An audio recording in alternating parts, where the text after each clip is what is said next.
अस्सलामुअलैकुम of camera stories के एक न्यू एपिसोड के साथ मैं हूं Mazhar Malik. Thank you so much and love you so much आप सबके प्यार भरे फीडबैक का। मुझे अभी फिर नेक्स्ट वीक में शायद 2-3 दिन के लिए आउट ऑफ सिटी जाना पड़ेगा, तो फिर मैंने यही सोचा है कि जी एक छोटी सी 2-3 मिनट की मैं एक छोटी सी वीडियो बना लेता हूँ।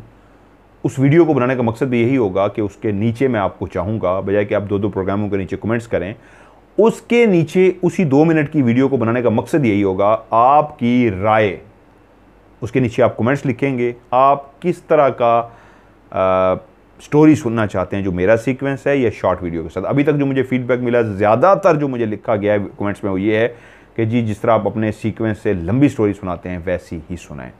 लेकिन कुछ लोगों की फिर भी अभी राय है, तो मैं चाहता हूँ आप लाजमी कमेंट सेक्शन में, जो मैं अभी 2-3 मिनट की आगे आपको वीडियो शेयर करता हूँ 1-2 दिन तक, उसके नीचे आप लाजमी कमेंट्स में अपनी राय का इजहार कीजिए। उन तमाम कमेंट्स को इंशाल्लाह मैं एक छोटा सा प्रोग्राम बना के, प्रोग्राम में आपके नाम के साथ उन कमेंट्स को शामिल करूँगा।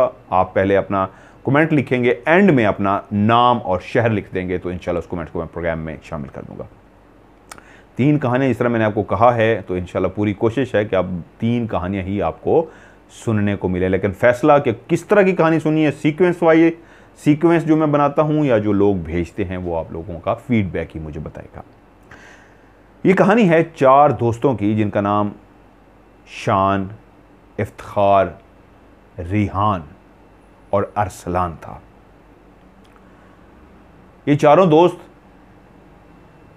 अमेरिका के एक रियासत में रहते हैं। उनका कहना यह है कि मैं कहानियाँ नहीं सुनता। ये कहानी भेजी है अरसलान ने। वो कहते हैं मैं, ये रियल नेम है अरसलान, रिहान, शान और इफ्तिखार। वो कहते हैं मैं कहानियाँ नहीं सुनता, लेकिन मुझे किसी ने आपकी कहानी सेंड की, एक दोस्त ने, और जो मैंने आपकी स्टोरी सुनी तो मुझे बहुत अच्छा लगा। और ना सिर्फ अच्छा लगा कि मैं इस तबीयत का बंदा नहीं हूँ कि इस तरह टाइम दूँ और कहानियाँ सुनूँ, लेकिन उसके बाद ऐसा सिलसिला शुरू हो गया कि मैंने आपकी कहानियाँ सुननी शुरू कर दी। फिर दोस्तों से मशवरा किया क्या हम अपनी ज़िंदगी की वो वाली कहानी भी इनको सेंड कर दें, तो सब दोस्तों ने कहा बिल्कुल करनी चाहिए, क्योंकि उनसे पहले वो राज़ी नहीं थे कि नहीं। लेकिन जब मैंने उनको आपकी कैमरा स्टोरी सुनाई, उन्होंने भी आपकी कहानी सुनी, तो उन्होंने कहा गुड, इस बंदे को ज़रूर भेज दें। हम आपको अपनी ज़िंदगी का एक राज, एक सच्चा वाक़या जो है वो आपके साथ शेयर करने जा रहे हैं। वो कहते हैं हम चारों दोस्तों को शिकार का बहुत ज़्यादा शौक़ था और अभी तक है। अब हम बूढ़े हो चुके हैं, उसके बावजूद अब कभी जब भी टाइम मिलता है तो हम शिकार के लिए निकल खड़े होते हैं। किसी भी जगह के बारे में हमें पता लगता तो हम फ़ौरन अपनी बंदूकें उठाते, अपना साजो सामान उठाते, गोलियां उठाते, और उसके बाद कैंप का सारा सामान साथ लेके जाते। खाने पीने का सामान इस तरह का भी होता कि अगर वहाँ पे हमें 2-3 रातें रहना पड़ जाए तो हमारे पास ज़्यादा खुराक होनी चाहिए। हम शिकार खेलते और उसके बाद घरों को वापस आ जाते। ज़िंदगी इसी तरह गुजर रही थी कि एक दफ़ा हम दोस्त बैठे थे, तो एक दोस्त शान हमारे पास आया और उसने कहा यार एक ख़बर लाया हूँ। हमने कहा क्या? उन्होंने कहा पानियों के बीच एक ऐसा जजीरा है जिसके बारे में मशहूर है कि वहाँ पे आज तक कोई नहीं जा सका। मुख्तलिफ उसकी कहानियाँ बनाई गई हैं। कोई कहता है वहाँ पे भूत रहते हैं, कोई कहता है वहाँ पे कुछ रहता है, कोई कहता है शायद किसी ने वहाँ पे ख़जाना दफन कर रखा है, इसलिए डराने वाली बातें मशहूर कर रखी हैं, और कोई कहता है जो भी आज तक वहाँ पे गया है ज़िंदा वापस नहीं आया। ये सुनना था कि हम तीनों दोस्तों ने कहका लगाया ऊँचा सा और हंसना शुरू हो गए, जैसे हमारे दोस्त ने हमें कोई लतीफ़ा सुना दिया हो। वो हमारी शक्ल इस तरह गौर से देख रहा था कि यार उसको कहना ही पड़ गया कि यार मैंने कोई लतीफ़ा सुनाया है, तुम लोग हंसते हो, इसमें हंसने वाली कौन सी बात है। उसने कहा यार तुम कौन सी दुनिया में रहते हो, तुम कौन सी दुनिया की कहानियाँ, मन गढ़ंत कहानियाँ उठा के ले आते हो कि ऐसा जजीरा जहाँ पे आज तक कोई नहीं गया। दुनिया की कौन सी जगह है जो इंसान से बची रहेगी? हर जगह पे तो इंसान पहुँच गया, अब तो चाँद और मरीख की बातें होगी, तुम अभी तक कोई ऐसी जजीरों का जिक्र कर रहे हैं। तो वो बैठ गया और उसने कहा यार मैं मजाक नहीं कर रहा, मैं उसकी पूरी डिटेल लेके आया हूँ। और उसने एक जेब से नक्शा निकाला और टेबल पे बिछा दिया कि ये देखो ये पानी है, और पानी के बीच में इस जगह पे ये मौजूद है, और ऐसा ही है। इसके बारे में अगर तुम लोग सर्च मारो तो तुम्हें ज़्यादा डिटेल नहीं मिलेगी। हम लोगों ने देखा जब वो बहुत सीरियस है और हम उसकी बात सुनने पे मजबूर हो गए, और ऐसा ही हुआ जब हमने सर्च की तो उसके बारे में ज़्यादा मालूमात नहीं थी। सो हमने बैठ के दोस्तों ने फैसला किया तो क्यों ना फिर प्रोग्राम बनाया जाए, चलते हैं वहाँ पे, हम भी कोई 2 से 3 रातें गुजारते हैं, देखते हैं भाई कौन सा वहाँ पे ख़जाना दफन है या कौन से जिन भूत चुड़ैले हैं, हम भी ज़रा उनसे मिल के आते हैं। चलें इसी बहाने जिनों से, भूतों से, चुड़ैलों से मुलाकात ही हो जाएगी। हम चारों दोस्त बहुत बहादुर थे, डरने वालों में से नहीं थे, क्योंकि अक्सर ज़िंदगी का वो हिस्सा जब भी हम कभी शिकार पे जाते 2-3 रातों के लिए, वीराना होता, तारीकी होती, जंगल होता, जानवर होते और हम होते हैं। ऐसे मौके पे सिर्फ वही जो जीदार हो, जो घबराने वाला ना हो, जो डरपोक ना हो, वही रातों को ऐसी खौफनाक जगहों पे सो सकता है जहाँ पे आपको पता हो कि यहाँ पे जंगली जानवर भी रहते हैं, सांप बिच्छू के अलावा रीछ भी रहता है, शेर भी रहता है, चीता भी रहता है। और ये सच है, ये मेरे साथ भी हो चुका है। अमेरिका में कैंपिंग करते हुए अपनी फैमिली के साथ, मैंने इस पे वीडियो भी बनाई थी, जहाँ पे जब हम दाखिल हुए थे तो वहाँ पे बड़ा सा बोर्ड लगा हुआ था, यहाँ पे माउंटेन लायन रहता है, और वो जंगली लायन है, वो पहाड़ों में रहता है, वो पालतू नहीं है। तो जब आप कैंप लगा के वहाँ पे सो रहे हैं तो कैंप एक कपड़े का बना हुआ है, तो वो किसी भी लम्हे आपके कैंप में भी आ सकता है और आपकी जान खतरे में, आप उसको मार नहीं सकते सिवाय इसके कि हेल्पलाइन पे कॉल करें और आपकी मदद के लिए उनको बुलाएं।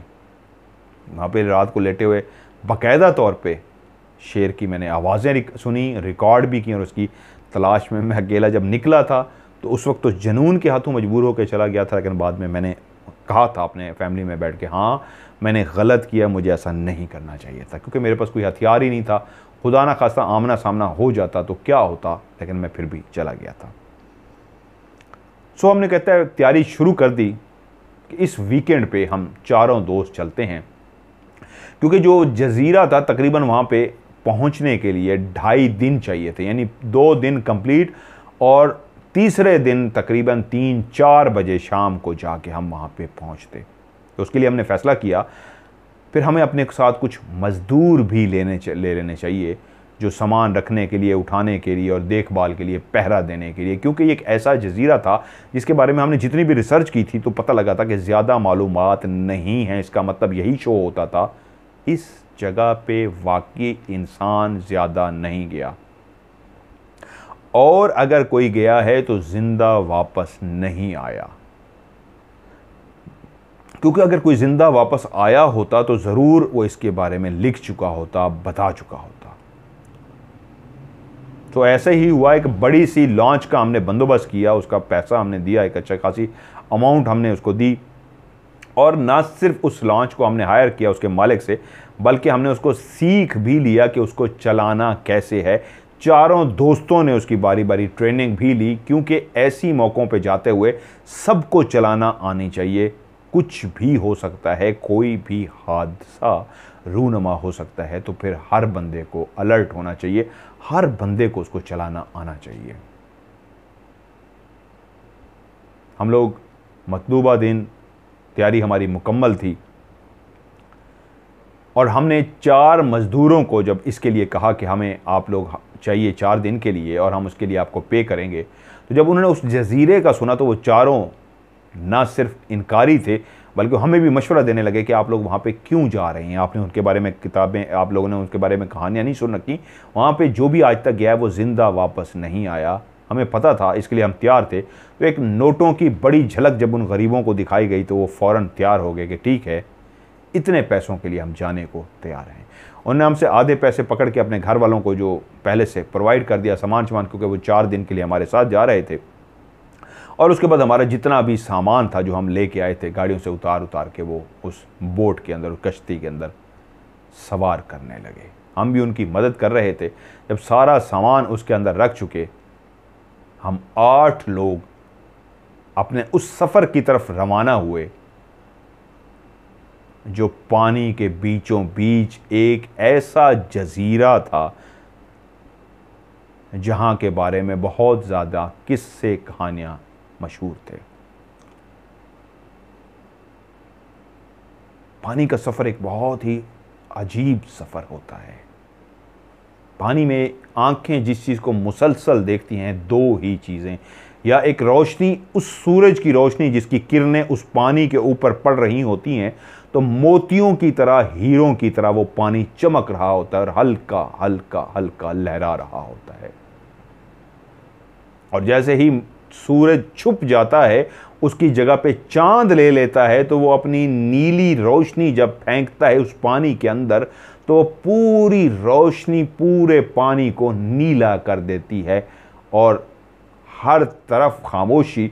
कभी कोई बुलबुला, कभी कोई छोटी मछली अगर छलांग लगाती है तो उसका सा एक शोर पैदा होता है, वरना आप एक कश्ती के ऊपर तैर रहे होते हैं। नीला हर तरफ पानी होता है और हर तरफ खामोशी ही खामोशी होती है। गाड़ी, ट्रक, मोटरसाइकिल, इंसान, हॉर्न, बच्चे, चिड़िया, किसी किस्म की कोई भी आवाज़ नहीं होती सिवाय एक खामोशी के। हमने अपना सफ़र शुरू कर दिया था। इंसानी शोर आहिस्ता आहिस्ता हमसे दूर होता जा रहा था, क्योंकि हमारी बोट पानी से आहिस्ता आहिस्ता दूर होती जा रही थी। यहां तक कि हम इतने दूर चले गए उस आबादी से, उस किनारे से जहां से हमने अपनी कश्ती को चलाना शुरू किया था, कि अब वो धुंधला धुंधला सा होता जा रहा था। वो मंजर जो अभी कुछ देर पहले हमारी आंखों के सामने इंसान आबाद थे, एक किनारा था, अब जैसे जैसे कश्ती दूर चली जा रही थी वो भी मंजर धुंधला होता जा रहा था। यहाँ तक कि तकरीबन आधे घंटे बाद सब कुछ आंखों से गायब हो गया। अब कुछ आंखों के सामने था, तो हर तरफ जहाँ भी निगाह जा रही थी पानी ही पानी था। उस पानी के ऊपर चलती हुई वो तेज़ हमारी कश्ती। जैसे ही हमारा सफ़र शुरू हुआ तो हमने अपने उन चारों मज़दूरों को भी उस कश्ती को चलाना सिखा दिया। उसमें चप्पू भी मौजूद थे इमरजेंसी के लिए, लेकिन वो एक इंजन पे चलने वाली कश्ती थी और उसका बाकायदा जिस तरह स्टीयरिंग होता है या हैंडल कह लें जिससे उसको चलाते हैं, वो भी मौजूद था। और उन चारों को भी हमने एहतियातन चलाना सिखा दी कि कोई इमरजेंसी या कोई ऐसी सूरत हो तो उनको भी चलाना आ जाए। शान अब कश्ती चला रहा था। अरसलान, इफ्तिखार और रिहान तीनों बैठे बातें कर रहे थे। मज़दूर भी एक साइड पे बैठे हुए थे। आटा, चीनी, गैस के सिलेंडर, खाने पीने का सामान, डिस्पोजेबल खाने पीने का सामान, ढेरों ढेर चीज़ें थी जो हमने इस कश्ती के अंदर रखी हुई थी। अगर खुदा ना खास्ता इमरजेंसी हो जाए, 3-4 दिन की जगह पे हमें 5-6-8 दिन भी रहना पड़ जाए, अमूमन ऐसा हो सकता है किसी मुसीबत में फंस जाने की वजह से, तो कम से कम खुराक, खाने पीने का सामान वाफिर होना चाहिए। ये हमें पता था, तो इसलिए हम खाने पीने का सामान वाफिर लेके जा रहे थे। अब कश्ती तेज़ी के साथ अपने मंजिल की तरफ रवां दवां थी और हम बैठे खुशगपियों में मसरूफ़ थे, बातें कर रहे थे। ये एक ऐसी कश्ती थी जिसके नीचे जाके सोने के लिए जगह बनी हुई थी, ऊपर उसकी एक छत भी बनी हुई थी और नीचे गद्दे भी लगे हुए थे जिस पे जाके आप आराम से सो सकते थे। सामान के लिए एक बड़ी सी जगह थी जिसके अंदर हमने सामान भी रख लिया था। ये बहुत महंगी वाली लग्जरी नहीं थी, लेकिन एक दरमियानी अच्छी किस्म की कश्ती थी जो हम इंजन वाली लेके आए थे। कश्ती पानी में तैर रही थी। पानी की खूबसूरती भी हम देखते, बातें करते और आपस में डिस्कस कर रहे थे।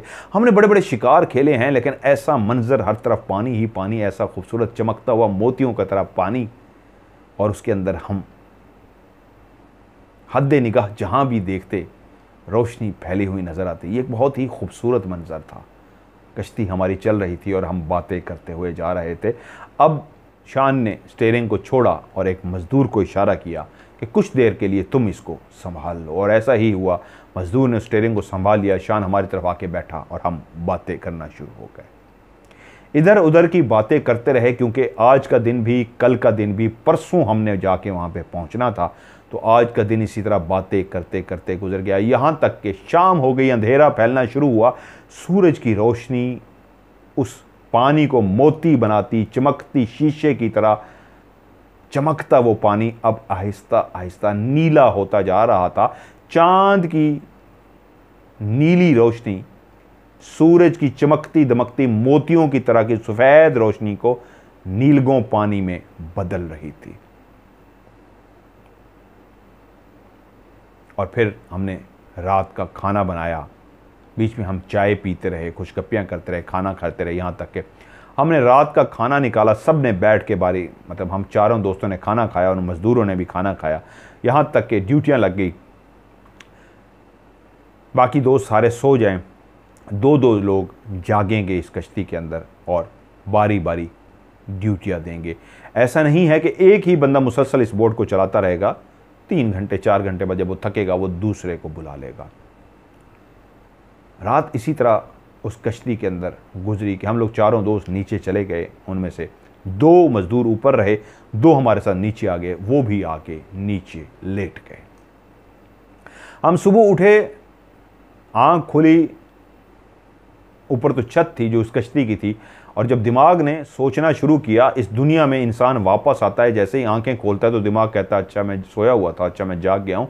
और उसके बाद कश्ती लहरा रही थी, पानी के ऊपर तैर रही थी, तेज़ी के साथ जा रही। ओ हम कश्ती के अंदर हैं। आहिस्ता आहिस्ता सीढ़ियाँ चढ़ के हम ऊपर निकले।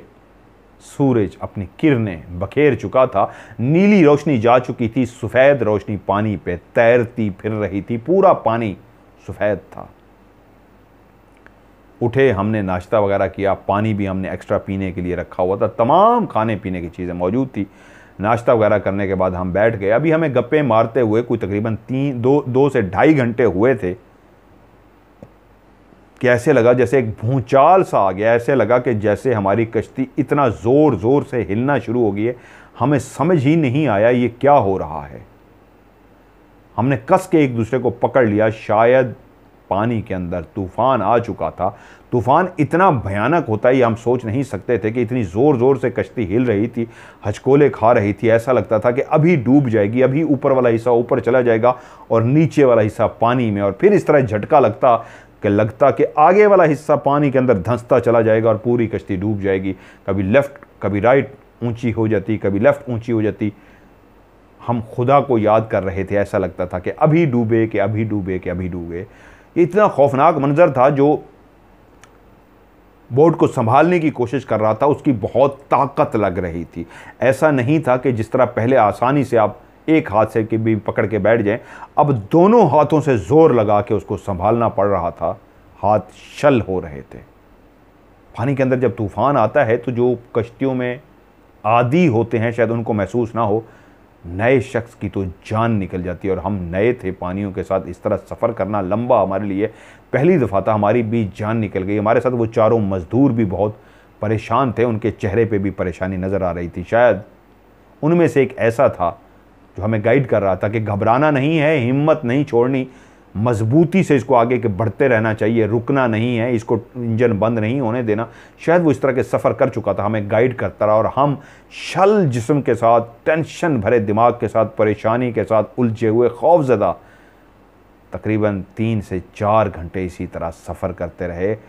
हम सोच भी नहीं सकते थे ये 3-4 घंटे इतनी देर के अंदर हमारे जिस्म को इतना चकनाचूर कर देंगे, हम इतने थक जाएंगे।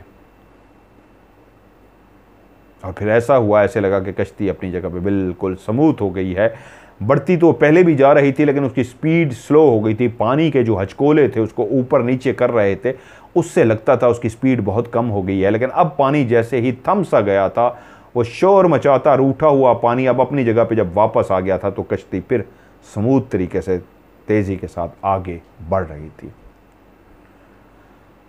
लेकिन हमें लगता था हमारे जिस्म बहुत थक गए हैं, हमने बहुत लंबा सफ़र कर लिया है और जिस्म में दर्द हो रहा था, अंग अंग में दर्द हो रहा था। हम सारे ऐसे लेट से गए, ठंडी सांसें लेना शुरू हो गए, लंबे लंबे सांस लेना शुरू हो गए, जैसे कोई बहुत बड़ा मुकाबला तय करके आए हों, कोई रेस जीत के आए हों। हमने चाय पी, थोड़ी देर तक हम फ्रेश हो गए। ये आज हमारा दूसरा दिन था और सुबह ही 10-11 बजे ये वाक़या हो गया था कि हम सारा दिन बाकी बहुत थके थके से रहे। यहाँ तक कि शाम हुई, शाम से रात हो गई, सफ़र उसी कश्ती के अंदर जारी रहा, लेकिन कोई दोबारा वाक़या नहीं हुआ। ये हमारा तीसरा दिन था आज शाम 3-4 बजे तक हमने उस जजीरे के करीब पहुंच जाना था। बार बार हम नक्शा निकालते और नक्शे पे देख लेते थे कहीं हम रास्ता भटक तो नहीं गए। जंगलों में और स्पेशली पानी के अंदर सफ़र करते हुए लोग, बहुत सारे लोगों के दिमाग में सवाल होता होगा कि कैसे उनको रास्तों का पता लग जाता है। हर तरफ तो एक जैसा पानी, हर तरफ तो एक जैसे दरख्त होते हैं, तो लोग कैसे अपनी सिमत का तयन करते हैं। तो उसके लिए बहुत ज़्यादा टेक्नोलॉजीज़ भी हैं आपके पास होता है। आप ईस्ट वेस्ट नॉर्थ वेस्ट वगैरह ईस्ट वेस्ट से भी देख लेते हैं, आपके पास मौजूद होता है। रात के टाइम पे जब तारे निकलते हैं, आसमान पे जब सितारे चमकते हैं, तो उनको फॉलो करके रात के टाइम पे सिमत का तयन किया जाता है। गैजेट्स यूज़ करें, आलात हैं जो साइंस के, वो तो अपनी जगह पे हैं, वरना रात के टाइम पे स्पेशली आसमान पे बिखरे मोतियों की तरह जो तारे होते हैं, उनको देखने के बाद तयन किया जाता है कि अच्छा हम इस तरफ हैं, ये तारा इस तरफ है तो हम इस तरफ हमने जाना है। ये तीसरा दिन था। आज हमने 3-4 बजे पहुंच जाना था कि एक जगह पे हमें ऐसा लगा कि हमारी कश्ती गोल भंवर में फंस गई है और गोल गोल घूमे जा रही है। हम परेशान हो गए। तो उनमें से वही शख्स, मज़दूर जो पहले सफ़र कर चुका था, चीज़ों को जानता था, जो हमें पहले भी बता चुका था, जब हमारी तूफ़ान आया था और कश्ती हिचकोले खा रही थी, तो वो बोला ये जो कश्ती गोल गोल ऐसा महसूस हो रहा है कि स्टक सी हो गई है, गोल गोल किसी भंवर में फंस गई है, गोल गोल घूमे जा रही है, तो इसके नीचे बड़ी बड़ी शार्क मछलियाँ हैं। और शार्क मछलियों के बारे में मशहूर है, जब तक उनको छेड़ा ना जाए वो आप पे हमला नहीं करती। जब तक उनको एहसास ना हो कि उनकी जान को ख़तरा है, तब तक वो आपको कुछ नहीं कहती। जैसे ही ख़तरे का एहसास हुआ तो फिर आप पे हमला कर सकते हैं। इसलिए आप लोग रिलैक्स रहें और कुछ भी ना करें। अभी हम इस भंवर से निकल के आगे चले जाएंगे। और ऐसा ही हुआ, हम उस भंवर से निकले और आगे चले गए। अब वो वक्त करीब आ रहा था जब हमारे दिल की धड़कन भी तेज़ हो रही थी, जिसके बारे में हमने सिर्फ सुना था, कहके लगाए थे, लतीफ़ा समझ के। फिर रिसर्च की तो पता लगा वाकई उसके बारे में कोई इन्फॉर्मेशन नहीं है, लेकिन जजीरा अपनी जगह पे मौजूद है। तजस्सुस सा बना था, वाकई किसी डाकुओं ने ख़जाना वहाँ पे दफन कर दिया है और मशहूर कर दिया है कि यहाँ पे जिन्नात हैं ताकि कोई जा ना सके। आज की इस साइंसी दौर में ऐसा क्या? ये कहानी कोई ये तकरीबन 1980 और 90 के दरमियान की है। तो वो कहते हैं अब वो टाइम जूं जूं करीब आ रहा था, तो हम, दिल की धड़कन जहाँ पे तेज़ हो रही थी, हम मुसलसल अपने इर्द गिर्द आंखें घुमा के देख रहे थे कहाँ है वो जजीरा जिसकी तलाश में हमने इतना लंबा सफ़र किया है। वहीं पे देखते ही देखते एक दोस्त के मुंह से निकला, वो देखो वो सामने कुछ नज़र आ रहा है। एक बारीक सी लाइन थी जो बिल्कुल दूर सामने नज़र आ रही थी। हम उस लाइन को देखे जा रहे थे और कश्ती उसी सिमत जा रही थी, बढ़ती हुई आगे आगे। और वो जो छोटी सी बारीक सी बाल की तरह लाइन थी, अब आहिस्ता आहिस्ता मोटी होती जा रही थी। वो लाइन आहिस्ता आहिस्ता बढ़ती जा रही थी। जूं जूं उस लाइन और कश्ती का फासला कम हो रहा था, वो लाइन बढ़ती जा रही थी, बढ़ती जा रही थी, बढ़ती जा रही थी, यहाँ तक के नज़र आना शुरू हो गया कि ये कोई लाइन नहीं है, वाकई ये कोई जजीरा है जो दूर आने पे एक लाइन की तरह महसूस हो रहा था, अब आहिस्ता आहिस्ता नज़र आ रहा है।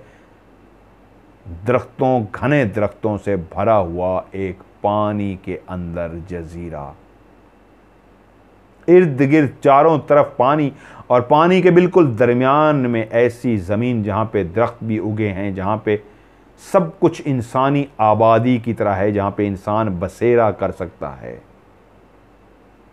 और अब हम इस जजीरे के जब बिल्कुल करीब पहुँचने वाले थे, तो हमने गाड़ी का, बोट का, कश्ती का जो इंजन था वो बंद कर दिया ताकि कश्ती आहिस्ता आहिस्ता चलते चलते करीब पहुँच जाए। और ऐसा ही हुआ, कश्ती आहिस्ता आहिस्ता किनारे जाके लग गई। जैसे ही कश्ती किनारे लगी तो हमने मज़दूरों को इशारा किया, सामान उठाओ और उठा के सामने ले आओ। हम चारों दोस्त उनको इशारा करके कश्ती से नीचे उतरे। पहली चीज़ जो हमने महसूस की, क्या यहाँ पे कोई परिंदा भी नहीं रहता? जो किसी चिड़िया की चहचहाने की, बुलबुल के बोलने की, कौवे की, किसी भी परिंदे की आवाज़ नहीं आ रही। इतनी खामोशी। अभी रात नहीं हुई, अभी अंधेरा नहीं फैला, 3-4 बजे का टाइम है। सूरज की रोशनी हर तरफ फैली हुई है। हाँ, इस तरफ छांव थी, दरख्त जो आपस में जुड़े हुए थे, घने दरख्त थे, उसकी वजह से किरणें सूरज की नीचे नहीं पहुंच रही थी, नीचे मुसलसल छांव थी। लेकिन एक अजीब सी खामोशी थी, जैसे कोई परिंदा भी बोलने को तैयार नहीं। क्या वाकई यहां पे परिंदे भी नहीं रहते या सब खामोश हैं? परिंदे भी हमें दूर से आता देख रहे थे और समझ कर, सहम कर, डर कर बैठ के हैं कि ये कौन है जो गलती कर बैठा है इस जजीरे पे आने की, जहां पे कोई सोच भी नहीं सकता। किसके अंदर इतनी जुर्रत पैदा हो गई है जो यहां तक पहुंच भी गया है और अब नीचे उतर के खड़ा भी हो गया है।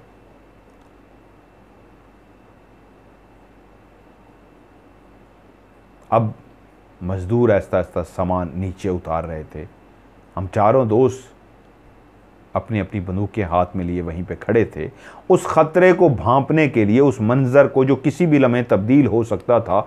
ऐसा जजीरा जहां पे आज तक कोई नहीं आया, या अगर कोई आया है तो उसकी कोई इन्फॉर्मेशन नहीं, तो कुछ भी हो सकता था। तो हम अलर्ट रहे और वो मजदूर वहां पे सामान उतारते रहे। जब पूरा सामान उतार चुके तब तक हमें अंदाज़ा हुआ, लगता ऐसे ही है यहाँ पे कोई भी नहीं रहता, इसलिए खामोशी है और लोगों ने इस तरह की कहानियां बना दी हैं। इतनी खतरे वाली बात नहीं है। यहाँ तक कि जो हमारे कैंप थे, मजदूरों से कहा कैंप खोलो और कैंप यहाँ पे लगा दो। फ़ौरन उन्होंने कैंपों को खोला, ज़मीन के अंदर किले गाड़े गए और फ़ौरन कैंपों को लगा दिया गया। स्लीपिंग बैग जो हमने साथ लाए थे मज़दूरों के लिए भी, वो हमने अंदर स्लीपिंग बैग भी बिछा दिए। दो तरह से एक मकसद होता है कैंप का। एक तो मकसद ये होता है कि वो जानवर बड़े से तो नहीं बचा सकता, लेकिन सांप, बिच्छू और इस तरह की जो मखलूक होती है उसके अंदर दाखिल नहीं हो सकती, उसकी पूरी जिप बंद हो जाती है। और स्लीपिंग बैग में भी जब आप सोते हैं तो आप एक तरह से अंदर महफूज होते हैं। सारा खाने पीने का सामान भी जब उतारा जा चुका और कैंप भी लग गए तो हम अब तैयार थे कि रात का खाने की तैयारी की जाए। ऐसा ही हुआ। सामान निकाला गया, गैस के सिलेंडर निकाले गए, रात का खाना तैयार किया गया। एक खूबसूरत मंजर था, एक जंगल नहीं, एक जजीरा जहाँ पे खामोशी थी। अभी तक किसी चीज़ की आवाज़ नहीं सुनी थी, सिर्फ एक आवाज़ आती थी, वो भी किसी लम्हे किसी मेंढक की, या दूर किसी ट्रां ट्रां ट्रां की एक आवाज़ आती, या दूर किसी झींगड़ की आवाज़ आती जो कभी कभी बोलता और वो भी खामोश हो जाता। उस जंगल के अंदर हम ढेर सारी माचें और इस तरह का सामान लेके आए हुए थे। हमने खाना बनाना शुरू कर दिया और जब हम खाना पका चुके तो एक इंतहाई ज़बरदस्त रोमांटिक माहौल के अंदर बैठ के हमने रात की तारीकी में खाना खाया। रोशनी का भी हमने तमाम सब कुछ हमने रखा हुआ था, क्योंकि ऑलरेडी हम कैंपिंग करते थे, हमें पता था, तो रोशनी, खाना पीना सब कुछ हमारे पास मौजूद था। वो चारों मजदूर भी कुछ देर तो सहमे रहे कि उन्होंने कहानियां सुन रखी थी, जो आने को तैयार नहीं थे। लेकिन कुछ टाइम जो उन्होंने सामान उतारा तो उनका थोड़ा सा खौफ कम हुआ। फिर शाम से रात हो गई और अब बैठे हमारे साथ खाना खा रहे थे, तो उनके अंदर से खौफ बहुत हद तक कम हो चुका था। यूं कहिए ना होने के बराबर खौफ था। उनके चेहरे बताते थे जैसे यार लोगों ने इस तरह की खाम खा की बातें फैला रखी हैं, यहाँ पे तो ऐसा कुछ भी नहीं है। हमने अपने खैमे बिल्कुल पानी के किनारे, जहाँ पे सामने हमारी कश्ती बंधी थी, एक दरख्त के साथ हमने उसके रस्से को बांध दिया था, वहीं पे बिल्कुल सामने एक जगह जहाँ पे हमने साफ़ करके दरख्तों के बीचों बीच जहाँ पे दरख्त थे, वहाँ पे तो वो इतना घना एरिया था, वहाँ पे तो आप कैंप नहीं लगा सकते थे। जहाँ से दरख्त इस अंदाज में शुरू हो रहे थे कि उन दरख्तों का एक हिस्सा उस पानी के ऊपर भी था, उस नदी के किनारे के ऊपर भी था। उस पानी, वो जो किनारा था पानी का और उस जजीरे का, जिसके ऊपर दरख्तों ने छाँव की हुई थी, टहन और जो तने थे वो उसके दूसरे साइड पे थे। अगर सुबह होती और रोशनी फैलती तो सूरज की किरणें हमारे खैमों तक ना पहुंच सकती, क्योंकि हमने छाँव में लगा दिए थे। इस भयानक, जो हमारी नज़रों में बहुत ही खौफनाक, जिसकी कहानियाँ हमने सुन रखी थी, लेकिन हमारी नज़रों में बहुत ही खूबसूरत मंजर जो था, चांदनी हर तरफ फैली हुई थी, वही चांदनी जो हमने कश्ती में भी देखी थी, लेकिन इस जगह पे उसका मंजर ही कुछ और था।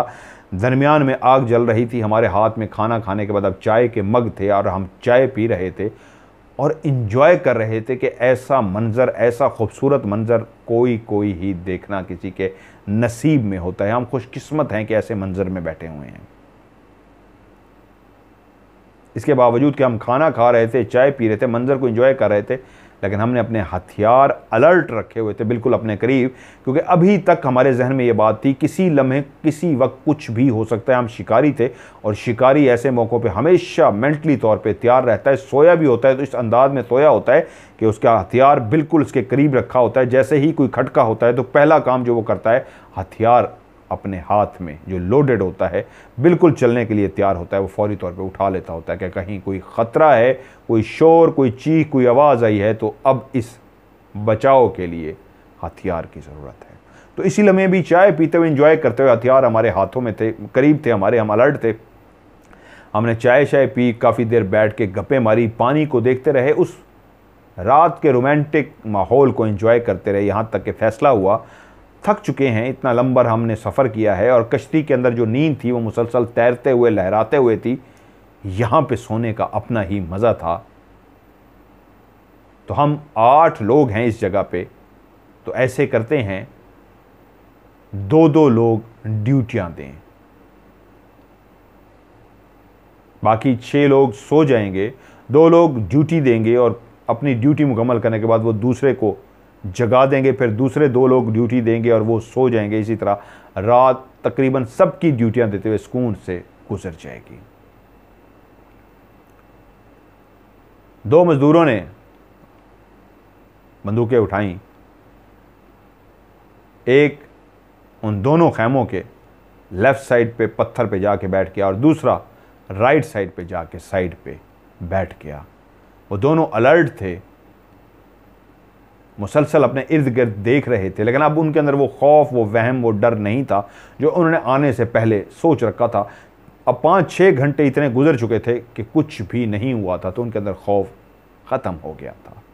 हम सब अंदर खैमों में दाखिल हुए, अपने स्लीपिंग बैग जो थे, हमारे बिस्तर थे सोने वाले, वो हमने उनकी ज़िपें खोलीं और उनके अंदर दाखिल हुए, ज़िप बंद किया, गहरी नींद में चले गए। बाहर बैठे हुए दोनों शख्स बहुत ही अलर्ट थे, जो उनको हम ख़ास ताकीद करके गए थे, चाहे कुछ भी हो जाए आप लोगों ने सोना नहीं है, क्योंकि हमारी पहली रात है। हो सकता है अभी तक कोई चीज़ हमारे सामने, कोई जानवर हमारे सामने नहीं आया, लेकिन रात के किसी भी पहर वो इर्द गिर्द मौजूद हो और इस उम्मीद में, इस इंतज़ार में हो कि जैसे रात गहरी हो तो वो हमला कर दे। तो इसलिए आप लोगों ने अलर्ट रहना है, ये ना हो रात को वो आप दोनों पे भी और हमारे ऊपर भी हमला कर दे। तो वो लोग बहुत होशियारी के साथ बाहर पहरा दे रहे थे। जब पहरा देते देते वो थक गए, उनका टाइम पूरा हो गया, तो इसी तरह जाके उन्होंने दूसरों को जगाया, बाकी 2 जागे, उन्होंने भी पहरा दिया। इस तरह पहरे देते देते रात गुजर गई, कुछ भी ना हुआ। सुबह हुई, उस खूबसूरत मंजर में हम अपने अपने खैमों से बाहर निकले, मुँह हाथ धोया, फ्रेश हुए और उसके बाद हमने एक ज़बरदस्त किस्म का वहाँ पे नाश्ता, ब्रेकफास्ट किया।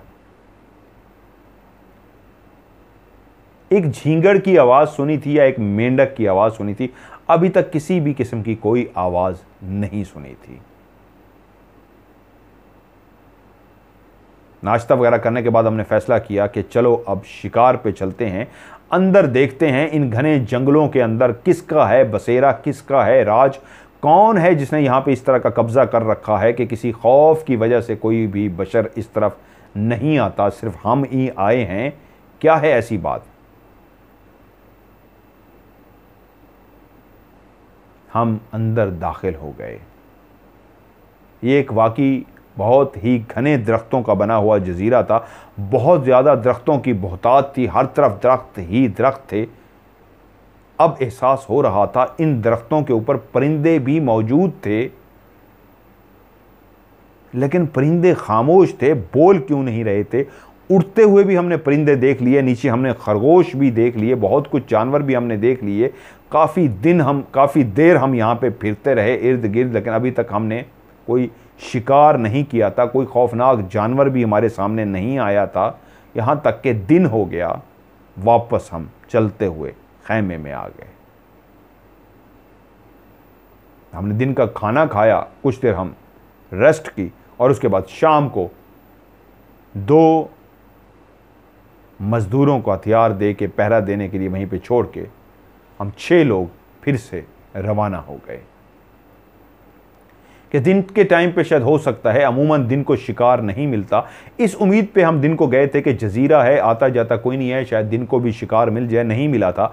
तो अब हम रात को निकले थे शिकार की तलाश में। लाइटें हमारे पास थीं और हम अपने हथियारों के साथ आगे बढ़ रहे थे। शाम का टाइम था, अंधेरा तकरीबन फैल चुका था। ऊपर वैसे ही सूरज की किरणें इसलिए नीचे नहीं पहुंच सकती थीं कि घने दरख्त थे, उन्होंने आपस में जुड़े हुए थे, नीचे रोशनी को आने ही नहीं देते थे। तो दिन को भी वहां पे अंधेरा ही होता था। हम आगे बढ़ रहे थे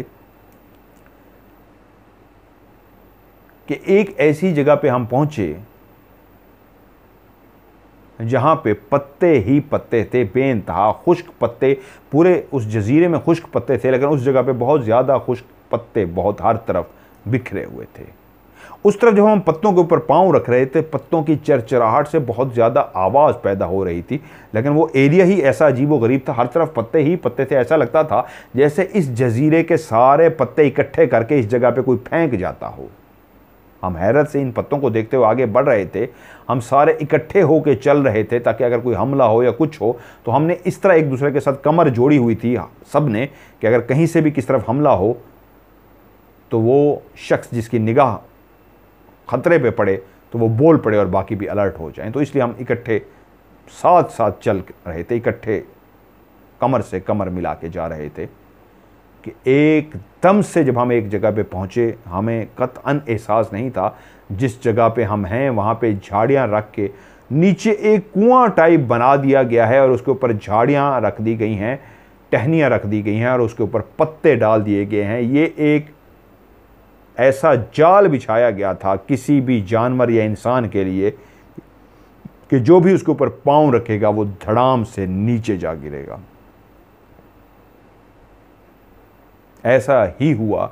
जब हमने उस जगह पे पहुंचे और कदम रखे तो नीचे मामूली सी जो लकड़ियां थीं वो हमारा वज़न बर्दाश्त ना कर सकीं और हम 6 के 6 नीचे उस बड़े से गड्ढे के अंदर जाके गिरे जो तकरीबन कोई 20 फुट नीचे गहरा था। लाइटें हमारे हाथ में थी। जब हम जमीन में नीचे जाके गिरे उसकी मट्टी नीचे नरम थी, इसलिए हमें इतनी ज्यादा चोटें नहीं आई। जब हमें एहसास हुआ कि हम बच गए हैं, मरे नहीं हैं, जिंदा हैं, उसके बाद हमने रोशनियां उठाई और उठ के इर्द गिर्द का हमने जायजा लिया तो एहसास हुआ हम एक गहरे कुएं के अंदर गिर चुके हैं जिसकी तकरीबन लंबाई जो है, गहराई जो है वो 20 फुट के करीब है और इससे निकलना इतना आसान नहीं है। 2 जो हमारे साथ मजदूर थे वो खौफजदा हो गए और हम चारों दोस्त आपस में मशवरा करने लगे। ये यकीनन कोई एक जाल था ये जो बिछाया गया है। इस कुएं को और इस तरह लकड़ियों को रखे हुए देख के अंदाज़ा होता है ये खौफनाक जाल है, जिसने भी बिछाया है वो आता ही होगा। इससे अंदाज़ा होता है कुछ ना कुछ यहाँ पे या कोई इंसान है, कोई जानवर है, कोई जंगली है, कोई जो भी है उसने ये जाल बिछाया है। चाहे वो जानवरों के लिए है, इंसान तो आते नहीं है, लेकिन हमें फौरी तौर पे यहाँ से निकलना है वरना मारे जाएंगे।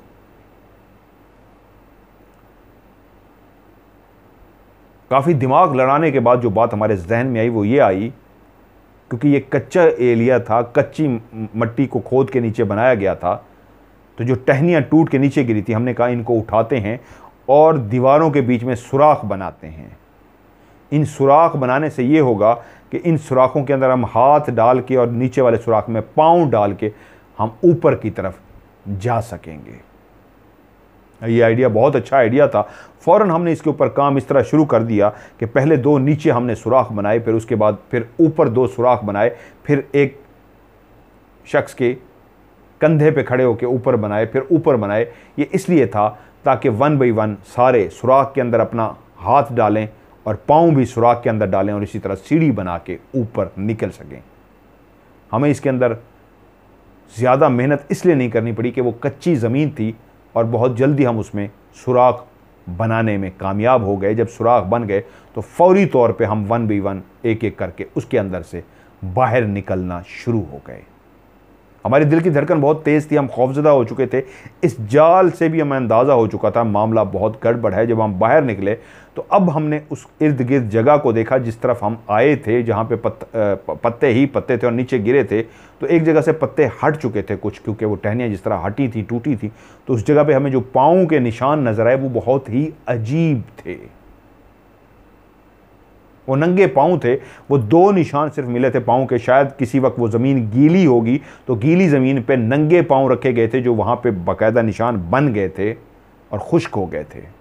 अंगूठा तो इंसानी जिस्म की तरह था, लेकिन बाकी जो 3 उंगलियां थी, 4 नहीं, दोनों पाँव की, अंगूठा एक इंसान की तरह मोटा अंगूठा, और बाकी जो 4 की बजाय 3 उंगलियां थी वो इतनी बारीक थी जैसे जानवर की भी नहीं होती, पता नहीं किस चीज़ की होती हैं।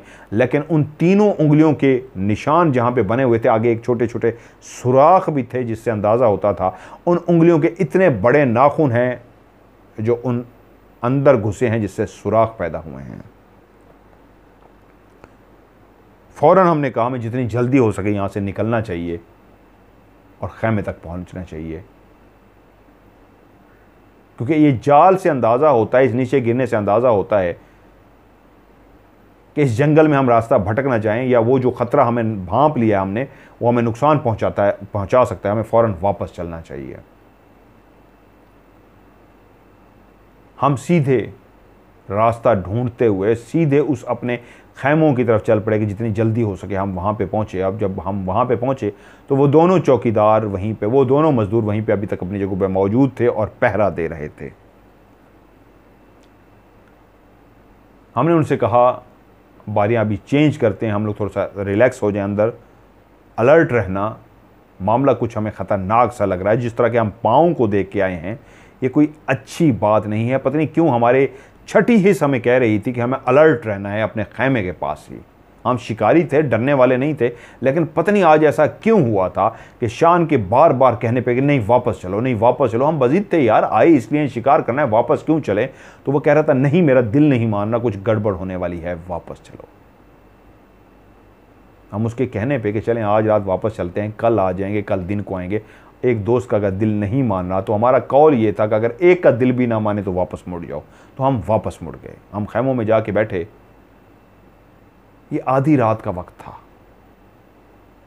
वो दोनों जो पहरा दे रहे थे अपनी जगह से उठे इस काम के लिए कि आप दूसरे को बुलाएं और कहें, जो अंदर बाकी 2 हमारे साथ गए थे, 4 हम दोस्त और 2 हमारे साथ चले गए थे अंदर, उनको बुलाने के लिए अंदर की तरफ आने लगे कि अब उनको बुलाएं कि यार थोड़ी देर के अब तुम पहरा दो और हम ज़रा रेस्ट करें। वो अपनी जगह से उठने ही लगे कि उनमें से एक की निगाह सामने आती हुई एक अजीबो गरीब एक ऐसी चीज़ पे निगाह पड़ी।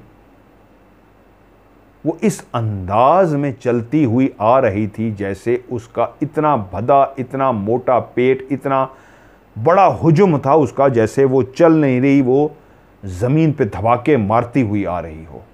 जैसे केंगरू कह लें होता है जिसके 2 टांगें होती हैं, 2 टांगें इस तरह रखता हुआ होता है, उसकी थैली सी बनी होती है, उसमें बच्चा बीच में छुपाया होता है, उसकी इस तरह 2 टांगें होती है, वो चलता आती है। वो था तो उसी तरह की मखलूक, कोई केंगरू की तरह की, लेकिन वो इतनी बड़ी चीज़ थी कि उसके पाँव इतने बड़े थे, उसका जिस्म इतना बड़ा था कि बाकायदा उसका पेट ज़मीन पे टच होता था तो ज़ोर ज़ोर से दस दस की आवाज़ होती थी। जो उसका मुंह था वो किसी जानवर की तरह बिल्कुल नहीं था।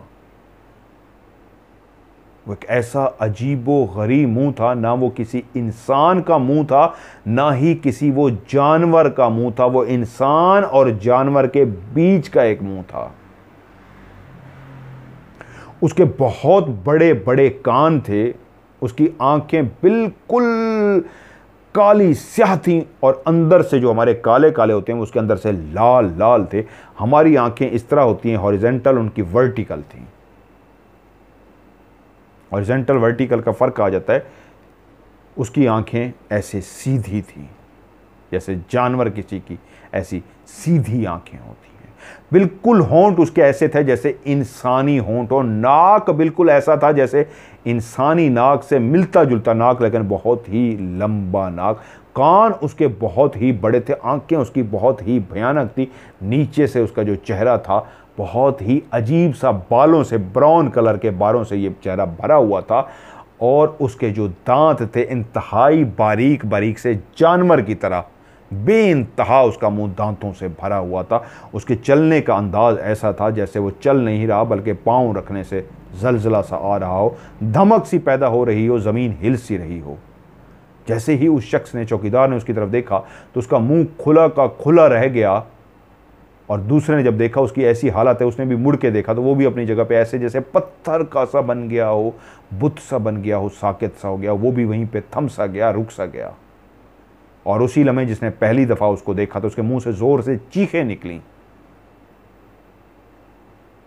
रात के इस पहर जब उसके मुंह से चीखें निकली तो आज पहली दफ़ा दूसरी रात में परिंदे उड़े थे। उसने इतनी ज़ोर से चीखें मारी थी कि दरख्तों के ऊपर बैठे हुए परिंदे, जिनकी अभी तक हमने आवाज़ नहीं सुनी थी, बाकायदा उड़े, उनके फड़फड़ाने की आवाज़ आई। और अंदर खैमों में बैठे हुए जब हमारे कानों तक भी उसके चीखने की, इस तरह ज़ोर ज़ोर से चीखने की आवाज़ आई तो हम समझ गए बाहर कोई ख़तरा है। फौरी तौर पर हमने अपने हथियार उठाए और बाहर निकले।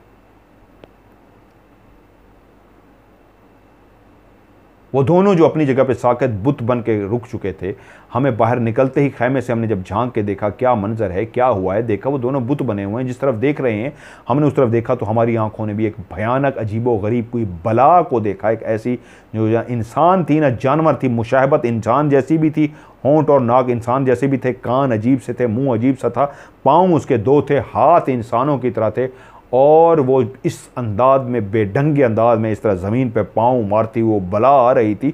और उसकी हाइट भी तकरीबन 8 से 10 फुट ऊंची थी। पाँव उसके जानवर कैसे थे, हाथ उसके इंसानों की तरह थे, चेहरा भी इंसानों की से मुशाहबत था, इंसानों की तरह चेहरा नहीं था, लेकिन बहुत ही अजीबो गरीब वो थी। नाखून उसके बहुत बड़े बड़े और आगे टेढ़े हुए, सीधे नहीं टेढ़े हुए उसके नाखून थे। और उसके जो पाँव थे वो इतने बड़े थे जिनको देख के अंदाज़ा हो गया, अब वो बिल्कुल करीब पहुंच चुकी थी। ये छोटे छोटे जो हमने पाँव देखे थे वो यकीनन इसका कोई बच्चा था या कौन था जिसके वो पाँव थे। इसके भी उसी तरह इंसान की तरह का अंगूठा और बाकी तीनों उंगलियां बारीक से थीं, और उसके आगे जो उसके नाखून थे बड़े बड़े वो ज़मीन के अंदर खुबते जा रहे थे। जब वो पाँव ज़ोर से मारती थी दोनों पाँव तो उसके नाखून ज़मीन में खुब से जाते थे।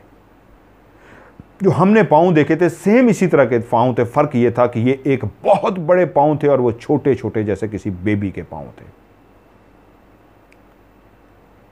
फौरी तौर पे अरसलान उनमें से बोला, चौकीदार को, उस मजदूर को आवाज़ दे के अपनी गन उठाओ, फायर करो इस पे। और हमने भी अपनी बंदूकें सीधी की, लेकिन वो शायद इतनी अलर्ट थी, हमारा पीछा करते हुए आई थी या क्या था कि सब उसको पता था अभी हम अपनी चीज़ें सीधी ही कर रहे थे कि इतनी देर में न सिर्फ वो करीब पहुंच गई, और वो जो एक चौकीदार बैठा हुआ था उसने उसके मुंह पे एक इंसान की तरह का हाथ था उसका, लेकिन हाथ की भी 3 उंगलियां और एक अंगूठा था, ब्राउन बालों से पूरा बाजू और हाथ उसका भरा हुआ था।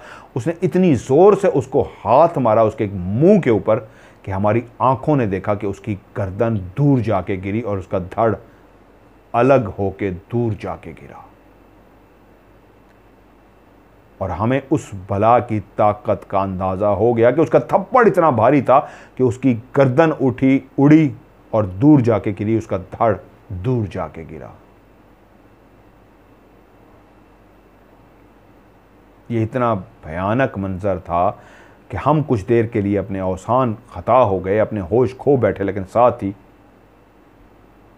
रेहान की आवाज़ आई, फौरी तौर पे अपने हथियार सीधे करो और हमला करो, ताकि वो सबको होश में लाना चाह रहा था। लेकिन उसी लम्हे जो हमने देखा ऐसा हुआ कि वही बला जो इतनी लंबी, तकरीबन 8-10 फुट लंबी थी, ऐसे गोल सी बन गई जैसे फुटबॉल सी बन जाती होती है, बिल्कुल गोल सी बनी और गोल से बन के जिस तरह ड्रम सा बन जाता है, ऐसे गोल से तेज़ी के साथ चलती हुई हमारी तरफ आई।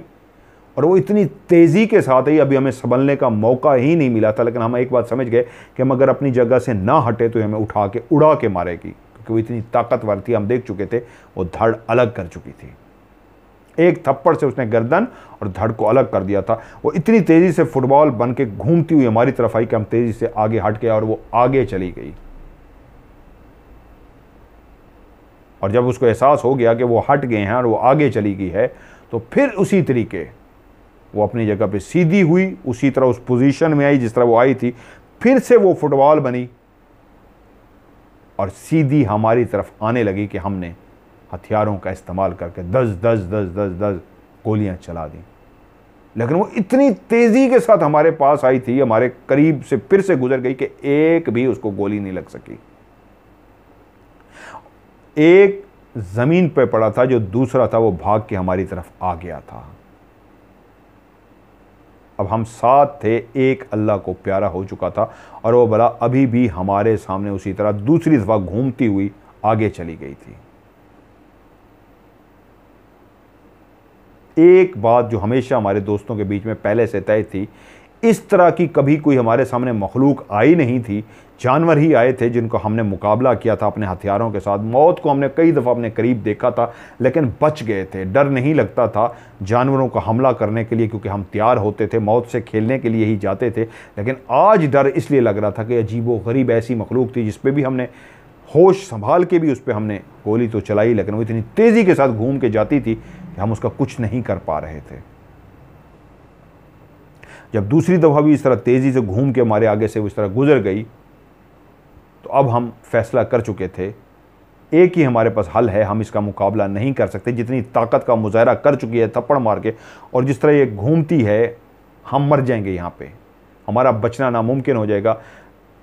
इसके ऊपर एक दफ़ा फिर से हम हम गोली चलाते हैं और उसके बाद फौरी तौर पे हम भाग के कश्ती की तरफ जाते हैं। इस दफ़ा जब वो फिर से गोल फुटबॉल बन के हमारी तरफ आने की उसने कोशिश की, तो हमने 10 गोलियां चलाई, लेकिन फिर जब उसको नहीं लगी। लेकिन एक चीज़ हमने नोट कर ली, वो इतना जानती थी कि इस हथियार से, गोलियों से कैसे बचना है। वो फिर से दूसरी तरफ लड़क गई, तेज़ी के साथ आगे निकल गई, जैसे उसको पता हो कि उसको कोई गोली लग ना जाए। और हम सातों के सातों भागते हुए उस कश्ती की तरफ गए और जल्दी से उसके रस्से को खोला और उस कश्ती में सवार हो गए। फौरी तौर पे हमने उसके इंजन को स्टार्ट किया, इंजन फौरी तौर पे स्टार्ट हुआ और हमने देखा वो फिर से सीधी हो गई थी। वो लुढ़कते हुए जब जाती थी, जब जाके रुकती थी तो फिर से सीधी हो जाती थी और उसके बाद फिर फुटबॉल बनती थी, अपने आप को गोल कर लेती थी और लुढ़कती हुई आती थी। तो हमने कश्ती फ़ौरन सवार कर ली, तो हम कश्ती को पानी से दूर ले उस जजीरे से, साहिल से हम थोड़ा थोड़ा दूर लेके जाना शुरू हो गए कि क्या ये पानी के अंदर भी दाखिल होती है। नहीं, हमारे उस वक्त हौसान खता थे, हम बिल्कुल कुछ नहीं कर सकते थे, हम बहुत ज़्यादा डरे हुए थे। लेकिन फिर भी हमने अपनी ज़िंदगियों को बचाना था, हम शिकारी थे, हमें हौसला नहीं हारना था। हाँ, जो 2-3 मज़दूर हमारे साथ थे वो हौसला बिल्कुल हार चुके थे। जब हमने देखा हम कश्ती में सवार हो गए और कश्ती पानी के अंदर तैरती हुई दूर जा रही है साहिल से, तो वो अपनी जगह पे रुक गई, उसी जगह पे आके जहाँ पे उसने थप्पड़ मार के उस बंदे का सर और धड़ अलग किया था। वो हमारी तरफ खड़ी देख रही थी लेकिन आ नहीं रही थी, जिससे हमें अंदाज़ा हो गया ये पानी के अंदर नहीं आती, साहिल पे ही रहती है। उसके बाद एक ऐसा भयानक मंजर जो हमारी आंखों ने देखा वो ये था, हमारे कैंप, हमारे खैमे, हमारा सामान सब कुछ वहीं मौजूद था। कुछ सामान हमने बोट के अंदर भी छोड़ा हुआ था, क्योंकि सारा सामान नहीं उतारा जाता। इसका एक असूल होता है शिकार के जाने का भी, कि तमाम चीज़ें साइड पे ना रख दें, ताकि अगर इमरजेंसी में भागना भी पड़े तो कुछ सामान वहाँ पे हो, कुछ वहाँ पे हो। खाने पीने का कुछ सामान इसके अंदर था। वहीं पे हमने देखा वो बला वापस उसी जगह पे रुकी जिस जगह पे वो एक चौकीदार का सर और धड़ पड़ा था। कि हमारी आंखों ने बहुत भयानक मंजर देखा था, जो आज भी हमें याद आता है तो हम तकलीफ़ से कांप जाते हैं, लरज़ जाते हैं। वो उसका सीना चीर रही थी और उसके सीने के अंदर से दिल निकाल रही थी। अब जब हमारे अंदर ये खौफ थोड़ा सा कम हुआ था कि पानी के अंदर वो नहीं आ रही, उसी जगह पे रुक गई है, तो उस वक्त असल में उस बला को हमें सही देखने का मौका मिला था। वो पाँव उसी के ही थे जो हमने उस जगह पे देखे थे। वो जो एक जाल सा बिछाया था वो इसी बला ने शायद बिछाया हुआ था। हम समझे थे शायद वैसी जानवर रहते हैं या कोई वैसी दरिंदे रहते हैं या फिर कोई इंसान जो जंगलों में रहते हैं वो हैं, लेकिन शायद ये उस बला का ही था। और हमने देखा उस जगह पे वो उसका सीना चीर के, उसका दिल निकाल के बाकायदा तौर पे वो खा रही थी। हम चारों दोस्तों ने इस तरह का खौफनाक मंजर कभी नहीं देखा था। 2 दोस्तों को उसी वक्त कै आ गई और वो उल्टी करना शुरू हो गए। बाकियों ने मुंह मोड़ लिया और ज़ोर से आवाज़ लगाई, जितना तेज़ इस बोट को भगा सकते हो भगाओ और निकलो इससे ज़्यादा खौफनाक नहीं हो सकता। अगर ज़िंदगी प्यारी है तो हमें यहाँ से निकलना होगा। हम शिकारी लोग थे, शिकार के लिए गए थे, लेकिन ये जो कुछ भी हुआ था ये बहुत ही अजीब व गरीब था। ये हमारी सोच से भी भयानक था, बहुत ही अजीब व गरीब था। और हम तेज़ी के साथ अपनी कश्ती को वहाँ से भगाते हुए दूर से दूर लेके जा रहे थे। अभी तक दिल की धड़कन बहुत तेज़ थी, लेकिन हम खौफजदा थे, डरे हुए थे। हम अपने एक साथी को खो चुके थे। उसका सीना चीरते हुए, दिल निकाल के खाते हुए हम देख चुके थे, और वो उसके साथ मज़ीद क्या करने जा रही थी, क्या कर रही थी, हमारे अंदर देखने की हिम्मत नहीं थी, हमने नहीं देखा। फिर उसके बाद हम कश्ती में सो भी नहीं सके। वो 2 दिन और एक आधा दिन उसी कश्ती में हम जागते हुए, कोई हम सिर्फ खाना खा लेते थे ज़िंदा रहने के लिए, थोड़ा सा पानी पी लेते थे, लेकिन हम इतने अफसरदा थे, इंसान हमसे दूर चला गया था। और ये अचानक हुआ था। शिकार पे जाते हुए ऐसा हो जाता होता है, ये बात सच है।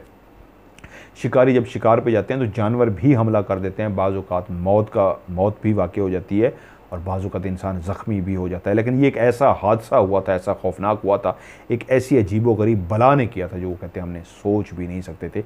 वो जानवर थी, वो बला थी, हमें नहीं पता। लेकिन वो 2.5 दिन हम मुसलसल खामोशी के साथ उस कश्ती में सफ़र करते रहे। वापस आए तो हमने जाते ही वहाँ के मकामी पुलिस स्टेशन में जो होता है वो सारा भी करवा दिया, लिखवा दिया, सारा कुछ कर दिया। जो कुछ भी था वो कानूनी जो कार्रवाई पूरी करनी होती है वो भी हमने सारी पूरी कर ली। लेकिन आज तक ये वाक़या हमारे दिलों में ऐसे है कि बहुत अरसे बाद जब इस कहानी को हमने फिर से याद किया है तो चारों दोस्त फिर से अफसुर्दा हो गए हैं, डर गए हैं। वो जो हमारे साथ बाकी 3 आए थे, हमने उनके हाथ से वो जो चौथा अल्लाह को प्यारा हो गया तो उसके घर वालों के लिए अच्छी खासी रकम भी हमने भिजवा दी थी। लेकिन क्योंकि ये एक हादसा था और ऐसा हुआ था जो अजीब गरीब था, वहाँ पे आज तक कोई गया नहीं था। कहानियाँ, किस्से, खौफनाक बातें फैलाई गई थी, लेकिन शायद हम उन लोगों में से थे जो ज़िंदा वापस आ गए थे। और इस वजह से वापस आए थे कि हम वो शिकारी थे जो औसान ख़ता होने के बावजूद भी बुत नहीं बन जाते थे, जैसे वो दोनों बन गए थे। बहुत ज़्यादा खौफ तारी होने के बावजूद भी हम अपने खौफ को कंट्रोल करने की कोशिश करते थे। और ऐसा पहली दफ़ा हमारा ऐसा नहीं हो रहा था, कई दफ़ा जानवरों ने हमारे ऊपर हमला किया था, लेकिन फिर भी हम अपने होश को, हवास को नॉर्मल रखने की कोशिश करते थे। लेकिन क्योंकि ये एक अजीब व गरीब चीज़ थी, हम डर गए थे, हम उस पर गोलियाँ भी चलाते रहे, लेकिन उस पर फ़र्क नहीं पड़ा। लेकिन फिर भी हम अपने आप को बचा के वहाँ से ले आए थे। आज तक ये वाक़या हमारे जहनों पे इस तरह सवार है कि हम जब भी सोचते हैं उस बला को, वो क्या चीज़ थी, वो कोई जानवर था, वो बला थी। मैं ये बला का लफ्ज़ मैं उसको दे रहा हूँ, उन्होंने नहीं दिया। वो उसको कहते थे, उन्होंने जो लिखा है और मुझे जो बताया भी है कि वो शायद कोई जानवर ही था जो इंसान से भी मुशाबह था और जानवर भी था। वो गोल घूमता था, जब गोल घूमता था तो वो अपने इस तरह गोल हो जाता था कि तेज़ी के साथ घूमता होता था। इतनी तेज़ी के साथ घूमता आता था कि वो नज़र नहीं आता था, इतनी तेज़ी के साथ शां करके जाता था कि नज़र नहीं आता था वो कहाँ गया। वो कैसा जानवर था, मैंने उसको लफ्ज़ बला कहा है। वो कहते हैं हम आज तक उसको नहीं भूले। ये हमारी ज़िंदगी का वाक़या था जो उन्होंने मुझे भेजा सेंड किया। उन्होंने कहा कि आप इसको लोगों को सुनाएं। ये एक राज था जो हमने किसी को नहीं बताया था। हाँ, हमने इसकी रिपोर्ट तो करवा दी थी, लेकिन कभी किसी को इस तरह कहानी सुनाई नहीं थी जो आज आपको सुना दी, आप लोगों को सुना दें। तो जी ये कहानी जो मुझे भेजी गई अमेरिका से, जो मैंने आज आपको सुना दी। एंड में कहूँगा आपकी भी जो कहानियाँ हैं, आप भी मुझे अपनी स्टोरीज सेंड कीजिए। जो आपके साथ बीतते वाक़यात हैं किसी भी किस्म के, चाहे आपके अपने साथ बीते हैं या आपने किसी से सुन रखे हैं, माँ बाप से, दोस्तों से, गांव वाले से, शहर वाले से, रिश्तेदारों से, किसी से भी, आप वो भी मुझे सेंड कीजिए। क्योंकि मैं अब 3 कहानियाँ सुनानी हैं, 3 दिन सुनानी है, तो आपके साथ जो बीती है कहानी वो भी सुनाऊँगा, या आपने जो सुन रखी है वो भी इंशाल्लाह प्रोग्राम में मैं शामिल करूँगा। लेकिन कहानी के शुरू में ही आपने मुझे बता देना है आपका नाम, आपका शहर, आपका इलाका, सारा मुझे सही सही बताना है। और आपने ये भी बता देना है कि मैंने फ़र्ज़ी बताना है या असली ही बताना है। मुझे आप असली बताएंगे, लेकिन एक्सप्लेन कर देंगे कि फ़र्ज़ी बताऊँ या असली ही बता दूँ। और आप वॉइस मैसेज में भी स्टोरी मुझे भेज सकते हैं और लिख के भी भेज सकते हैं। लिखना चाहें तो उर्दू में, इंग्लिश में, रोमन में लिख के भेजेंगे। वॉइस मैसेज करेंगे तो कोशिश करें एक ही लंबा वॉइस मैसेज हो, और अगर कोई बात भूल जाए तो एंड पे आप छोटा सा एक और वॉइस मैसेज भी कर सकते हैं। वॉइस मैसेज करें या आप लिख के भेजें, आपने लास्ट लफ्ज़ STORY स्टोरी मुझे लाजमी लिखना है। वॉइस मैसेज रिकॉर्ड करके भेजें, यह कहानी आप मुझे रिकॉर्ड करके भेजें। आखिरी लफ्ज़ आपका होना चाहिए स्टोरी, STORY लिखा हुआ। और आपने वॉइस मैसेज को तब तक डिलीट नहीं करना जब तक आपकी कहानी को मैं प्रोग्राम में शामिल ना कर दूं। इसको आपने सेंड करना है जो पाकिस्तान से बाहर है। पाकिस्तान का कोड मिलाएंगे +92 +92 313 6655500। रिपीट करता हूँ, +92 313 6655500। और पाकिस्तान से मिलाएंगे 031366555500। आज की ऑफ कैमरा स्टोरी से मज़हर मलिक को दीजिए इजाज़त। अपना ढेर सारा ख्याल रखिएगा। खुदा हाफिज़।